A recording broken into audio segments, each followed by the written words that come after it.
স্কুলের কথা খুব মনে পড়ে এখন। নিয়মে ঘেরা চারটে দেওয়াল, আর তার মাঝে আমাদের লাগাম ছাড়া অনিয়মের ভিড়। প্রথম দিকে যেতে চাইতাম না একদম। এতগুলো ভারী ভারী বই আর হোমওয়ার্কের চাপে না যাওয়ার অজুহাত খুঁজতাম শুধু। তারপর ধীরে ধীরে বাড়ল বন্ধুর সংখ্যা, ক্লাসের ভেতরের মস্তি, আর স্কুলে যাওয়ার প্রতি আগ্রহ। স্কুল ছিল আমাদের একান্ত নিজস্ব একটা দুনিয়া। ভাগ করে নেওয়া টিফিন, খুব একটা পছন্দ না হওয়া টিচারের ক্লাসে বাধ্য হয়ে বসে থাকা, আর বন্ধুদের সাথে এক সমুদ্র গল্প। মিথ্যে অজুহাতে ভরা সিকলিভ নিয়ে বাড়ি ফেরার সময় বুঝতেই পারিনি যে এই জীবনটা আর কোনোদিনও ফিরে পাবো না।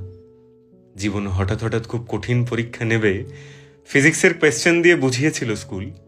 আমরা ভেবেছিলাম স্যার খুব বাজে, তবে একদম বুঝতে পারিনি যে স্কুল শেষ হতে হতে কিছু বন্ধু একেবারে শেষ হয়ে যাবে। একসাথে বসা, ঘোরা কিংবা কান ধরে দাঁড়ানো